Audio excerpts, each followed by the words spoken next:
Agilus diagnostics brought to you by special report. स्वतःला test करत रहा.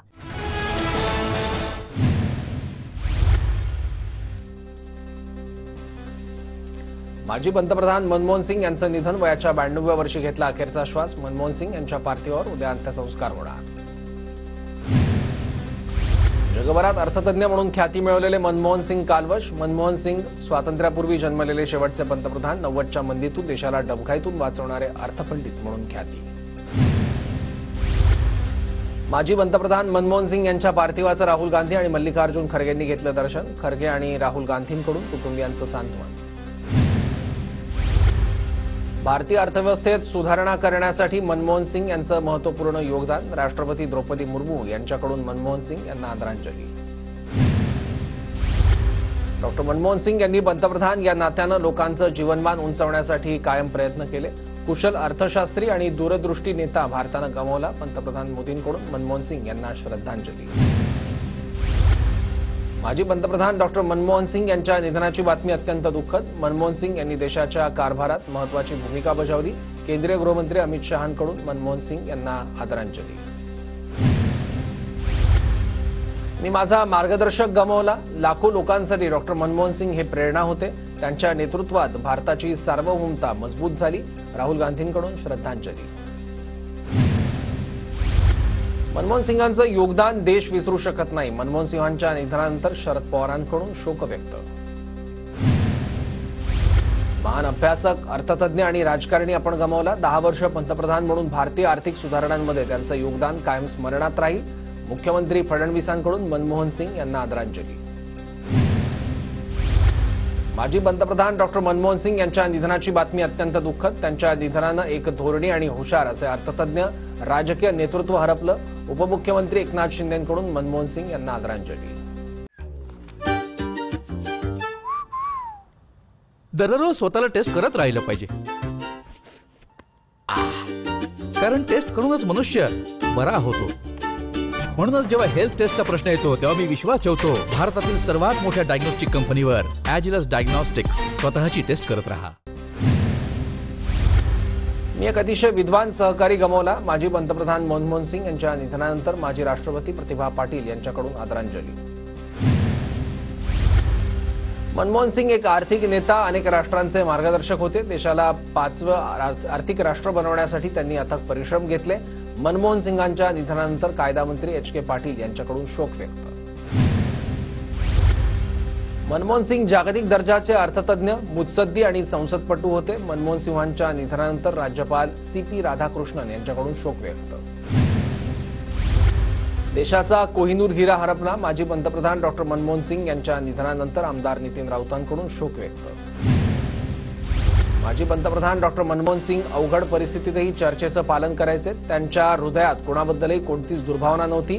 मनमोहन सिंग यांच्या निधनानंतर जयराम रमेश यांच्याकडून शोक व्यक्त. आज सकाळी 11 वाजता केंद्रीय मंत्रिमंडळाची बैठकीत मनमोहन सिंग यांना श्रद्धांजली वाहिली जाणार.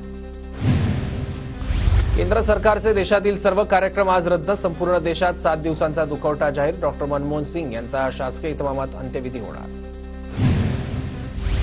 अंजली दमानियांकडून धनंजय मुंडेंचा पिस्तूल हातात घेतलेला जुना फोटो ट्विट. तर धनंजय मुंडेंची वाल्मिक कराडसोबतच्या संबंधांची तार पुन्हा छेडली.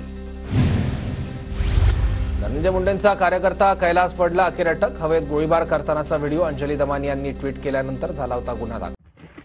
आजची टेस्ट लंग्सची म्हणजे फुफ्फुसांची. एखाद्या व्यक्तीकडे किती ताकद आहे हे बाहुंनी नाही, फुफ्फुसांवरून कळेल. तुम्ही पण टेस्ट करा, वाढदिवसांना कामी येईल. त्यामुळे जेव्हा हेल्थ टेस्टच्या बाबतीत माझा भरोसा आहे भारतातील सर्वात मोठ्या डायग्नोस्टिक कंपनीवर, एजिलिस डायग्नोस्टिक्स. स्वतःला टेस्ट करत रहा.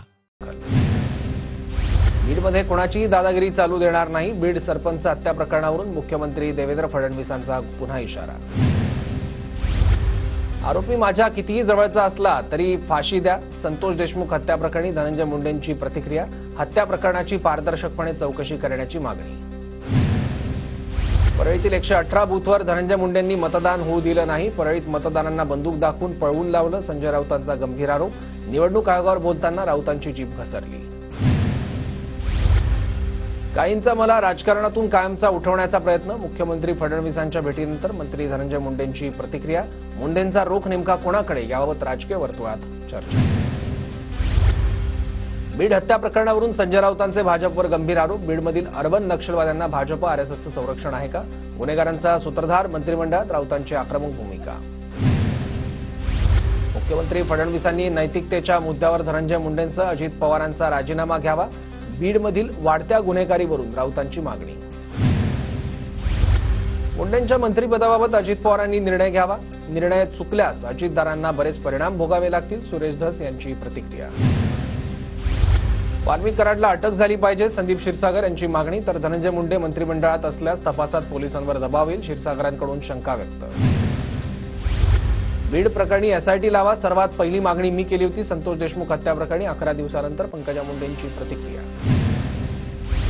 महाराष्ट्रातल्या सगळ्या शस्त्र परवान्यांची ताबडतोब चौकशी लावा. जिथे गरज नाही असे सगळे शस्त्र परवाने रद्द करा. अंजली दमानियांकडून मुख्यमंत्र्यांना आवाहन.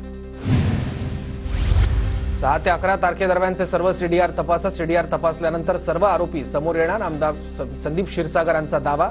प्रकरणाचा सर्व तपास होईपर्यंत धनंजय मुंडेंनी राजीनामा द्यावा अशीही मागणी. आमचं कुटुंब फक्त न्याय मागतंय. शनिवारचा मोर्चा न्यायाची मागणी करण्यासाठी असणार. संतोष देशमुखांचे भाऊ धनंजय देशमुखांची प्रतिक्रिया. बीडमध्ये उद्या होणाऱ्या मूक मोर्चाची तयारी सुरू. न्याय पाहिजे असा उल्लेख असलेले बॅनर. शनिवारच्या मोर्चात शरद पवारांसह सर्वपक्षीय नेते सहभागी होणार. बीडच्या मस्साजोगमधील 3ही गुन्हे सीआयडीकडे वर्ग. हत्या प्रकरण खंडणी आणि सुरक्षा रक्षकाला मारहाण प्रकरण सीआयडीकडे सोपवलं. बीडचे अप्पर अधीक्षक सचिन पाणकर यांची माहिती. सरपंच संतोष देशमुख यांच्या हत्या प्रकरणात पोलीस अधिकाऱ्यांबाबत गावकऱ्यांची नाराजी. दोन्ही अधिकाऱ्यांनी संतोष देशमुख यांच्या कुटुंबाकडे पाठ फिरवल्यामुळे गावकऱ्यांचा रोष. आरोपी अजूनही मोकाट असल्यानं संताप व्यक्त.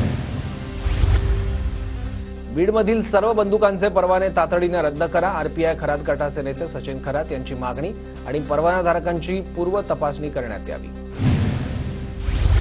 सरपंच संतोष देशमुखांच्या हत्येच्या निषेधार्थ मानोरा तहसीलदारांना नागरिकांचं निवेदन. हत्याकांडातील दोषींवर कठोर कारवाई करण्याची मागणी. या प्रकरणातील दोषी पोलिसांवरही कारवाई करण्याची मागणी.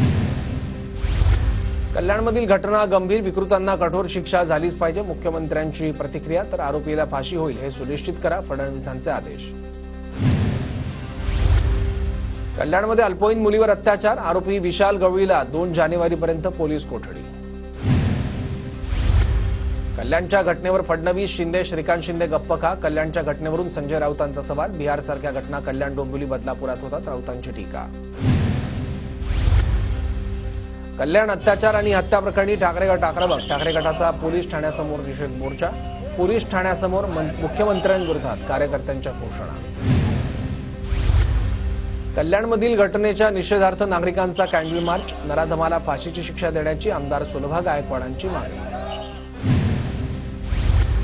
2 चिमुकल्या मुलींच्या हत्येने राजगुरुनगर हादरलं. 54 वर्षीय नराधमाकडून चिमुकलींवर अत्याचार करून हत्या. आरोपीने दोन्ही मुलींचे मृतदेह पाण्याच्या बॅरेलमध्ये ठेवले होते. पुण्याचे एसपी पंकज देशमुख यांची माहिती. चिमुकल्या मुलांवर पालकांनी लक्ष देणं गरजेचं. एसपी पंकज देशमुखांचं आवाहन. राजगुरुनगरमधील 2 चिमुकल्यांच्या हत्येच्या प्रकरणात नातेवाईकांचा राजगुरुनगर पोलीस स्टेशन बाहेर ठिय्या. लेखी आश्वासनानंतर मृतदेह नातेवाईकांनी ताब्यात घेतला. पुण्यातील राजगुरुनगर शहरात आज बंदची हाक. 2 चिमुकलींवरील अत्याचार आणि हत्येच्या घटनेमुळे नागरिकांमध्ये संतापाची लाट. शहरातील सर्व व्यवहार आज बंद राहणार. सतीश वाघ यांच्या पत्नीने हत्येची सुपारी दिल्याची धक्कादायक माहिती समोर. पत्नीला अटक. आरोपींना 30 डिसेंबरपर्यंत पोलीस कोठडी. सतीश वाघ पुण्याचे आमदार योगेश टिळेकरांचे मामा. आमदार बालाजी किणीकरांच्या हत्येचा कट रचल्याच्या आरोपात 2 जण पोलिसांच्या ताब्यात. सूत्रांची माहिती. तर शिवसेनेच्याच दोघांना चौकशीसाठी समन्स बजावल्याची माहिती. माझ्या विरोधातील कटाची पोलिसांना आधीच माहिती होती. आमदार बालाजी किणीकर यांचा आरोप. पालकमंत्रीपदाची उत्सुकता मलाही आहे. चंद्रकांत पाटील यांची प्रतिक्रिया. तर नेत्याची इच्छा ही आज्ञा. आम्ही भाजपचे सेवक असल्याचीही प्रतिक्रिया. माझं खातं होतं तेच ठेवलं. त्यामुळे पालकमंत्रीपदही राहील. शेवटी वरिष्ठ जो निर्णय घेतील तो मान्य असेल. मंत्री संजय राठोड यांची प्रतिक्रिया. काँग्रेसनं आकलन करणं गरजेचं. पराभवातून शिकायला हवं. काँग्रेस हरल्यावर नेहमी ईव्हीएमला दोष देते. चंद्रशेखर बावनकुळेंची खोचक टीका. मवियानं कायम देवेंद्र फडणवीसांवर व्यक्तिगत टीका केली. व्यक्तिगत टार्गेट करून एखाद्याला थांबवू शकत नाही हे महाराष्ट्रानं दाखवलं. चंद्रशेखर बावनकुळेंचा मवियाला टोला. ठाकरे सरकार असताना बंगल्याचा वापर होत होता का? चंद्रकांत पाटलांचा सवाल. तर 42 जणांनी शपथ घेतल्यामुळे बंगलेही शिल्लक नाहीत. काही मंत्र्यांना बंगले तर काहींना प्लॉट्स दिल्याची पाटलांची प्रतिक्रिया. शरद पवारांच्या राष्ट्रवादी काँग्रेस पक्षाची 8 आणि 9 जानेवारीला राज्यव्यापी बैठक. यशवंतराव चव्हाण सेंटरमध्ये सर्व सेल प्रमुख, आमदार, खासदार राहणार उपस्थित. शरद पवार गटाची प्रदेश कार्यकारिणी बरखास्त करा. शरद पवार गटाचे प्रवक्ते विलास लवांडेंची शरद पवारांकडे मागणी. प्रवक्त्यांना पक्षात महत्त्व दिलं जात नाही. लवांडेंचा पक्षाला घरचा आहे. उद्धव ठाकरे 2 किंवा 3 जानेवारीला बीड आणि परभणी दौऱ्यावर. याआधी शरद पवार, अजित पवारांनी केला होता दौरा. 100 दिवसांच्या नियोजन आराखड्यासंदर्भात मुख्यमंत्र्यांची बैठक. मुख्यमंत्री फडणवीस वन, कृषी, उच्च आणि तंत्रशिक्षण विभागाचा आढावा घेणार. 100 दिवसांच्या नियोजनाबद्दल रोड मॅप तयार केला जाणार. उपमुख्यमंत्री एकनाथ शिंदेंनी सहकुटुंब घेतली पंतप्रधान मोदींची भेट. तब्बल 1 तास मोदींसोबतच्या चर्चेनंतर अमित शहांची घेतली भेट. ठाकरे गटाच्या उदय बनेंनी घेतली उद्योगमंत्री उदय सामंतांची भेट. उदय बने ठाकरे गटाचे माजी जिल्हाप्रमुख. बनेंच्या भेटीनंतर राजकीय चर्चा सुरू. पुणे शहराच्या प्रश्नांवर भाजपची महाबैठक. केंद्रीय राज्यमंत्री मुरलीधर मोहोळ आज घेणार आढावा. महापालिका आयुक्तांसह सर्व विभाग प्रमुखांची बैठक. नंदुरबारमध्ये आगामी निवडणुकीच्या पार्श्वभूमीवर भाजपकडून सदस्य नोंदणी मोहिमेला सुरुवात. जिल्ह्यातील 7 मोर्चे आणि 32 आघाडी मिळून सदस्य मोहीम राबवणार. भाजपचे सरचिटणीस विजय चौधरींची माहिती. लातूरमध्ये एका उद्घाटन सोहळ्याला सर्वपक्षीय नेते एकत्र. आमदार संभाजीराव पाटील, आमदार अमित देशमुख, आमदार संजय बनसोडे निवडणुकीनंतर पहिल्यांदाच एकत्र. मंत्रिपदाची जबाबदारी स्वीकारल्यानंतर प्रताप सरनाईक सक्रिय. प्रताप सरनाईक यांच्याकडून पनवेलच्या बस स्थानकाची पाहणी. पदभार स्वीकारण्यापूर्वी मंत्री संजय शिरसाटांकडून बाळासाहेबांच्या स्मृतीस्थळास अभिवादन. 23 जानेवारीला स्मारकाचं उद्घाटन करणार अशी घोषणा करत स्मारकाच्या कामाची केली पाहणी. धुळ्याच्या शिरपूरचे कळमसरे इथे 2 गटात हाणामारी. 8 जण जखमी. 2 जणांची प्रकृती चिंताजनक असल्याची माहिती. राजकोट किल्ल्यावर शिवरायांचा पुतळा उभारण्यात येणार. ज्येष्ठ शिल्पकार राम सुतार, अनिल सुतार यांच्याकडून पुतळ्याची निर्मिती. राजकोट इथल्या छत्रपती शिवाजी महाराजांच्या नव्या पुतळ्याची झलक. मुंबई विद्यापीठातील भरती प्रक्रिया एमपीएससीतून व्हावी. विद्यापीठांतर्गत भरती व्हावी यासाठी राज्यपालांची भेट घेणार. उच्च तंत्रशिक्षण मंत्री चंद्रकांत पाटील यांची माहिती. धुळ्याच्या पिंपळनेरमध्ये आमदार मंजुळा गावितांच्या हस्ते अग्निशमन वाहनांचं लोकार्पण सोहळ्याला नागरिकांची मोठी उपस्थिती. सरकारी रुग्णालयातील बनावट औषधांच्या घोटाळ्याचा अहवाल समोर. धाराशिव आणि संभाजीनगरच्या सरकारी रुग्णालयातील 2 औषधं बनावट. एफडीएच्या अहवालात धक्कादायक माहिती समोर. संबंधित पुरवठादारांवर गुन्हे दाखल होणार. सततचे अपघात पाहता शिवशाही बसेसच्या आजपासून अधिकाऱ्यांमार्फत विशेष तपासणी. पुढील 4 दिवस तपासणी आणि त्रुटींचा अहवाल 4 जानेवारीपर्यंत देण्याचे आदेश. विजयस्तंभ शौर्य दिनाची संघटनांकडून तयारी पूर्ण. देशविदेशातून 20 लाख अनुयायी येणार. कोरेगाव भीमा विजयस्तंभ शौर्य दिन समन्वय समितीचे अध्यक्ष राहुल डंबा यांची माहिती. पुण्यातील वासोटा किल्ल्यावरील पर्यटन 30 डिसेंबर ते 1 जानेवारीपर्यंत राहणार बंद. सुरक्षेच्या कारणास्तव वनविभागाच्या प्रशासनाचं निर्णय. नवीन वर्षात ठाणे जिल्ह्यातील महापालिकांचं पाणी महागण्याची शक्यता. वाढता खर्च आणि वाढलेल्या वीज दरामुळे प्रशासनाकडून हालचाली. मराठवाड्यातील 8 पैकी 6 जिल्ह्यातील 29% विद्यार्थ्यांना मराठी वाचता येईना. विभागीय प्रशासनाने केलेल्या एका पाहणीअंती धक्कादायक बाब उघडकीस. राज्यात 27 ते 29 डिसेंबर दरम्यान गारपिटीसह पावसाचा इशारा. खानदेश, विदर्भ, मराठवाडा, मध्य महाराष्ट्रात मेघगर्जनेसह अवकाळी पावसाचा अंदाज. धुळ्यात भाजीपाल्याचे दर कोसळले. भाजीपाला 40 ते 50 रुपये किलोवर. सर्वच भाज्यांचे दर 40 रुपयांच्या आत.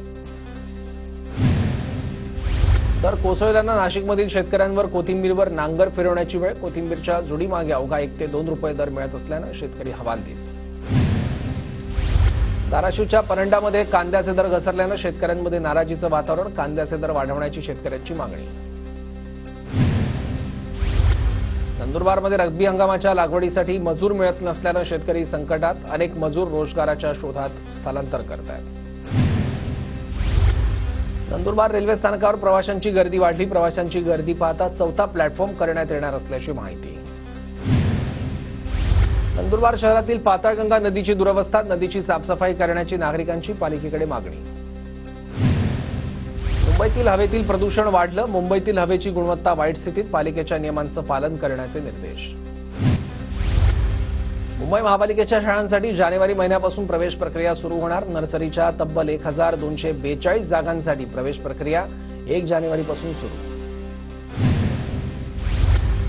मुंबई महापालिकेच्या सीबीएसई, सीआयएससीई आणि आयबी मंडळाच्या शाळांसाठी जानेवारीपासून प्रवेश प्रक्रिया सुरू होणार. नर्सरीच्या तब्बल 1242 जागांसाठी प्रवेश प्रक्रिया सुरू होणार.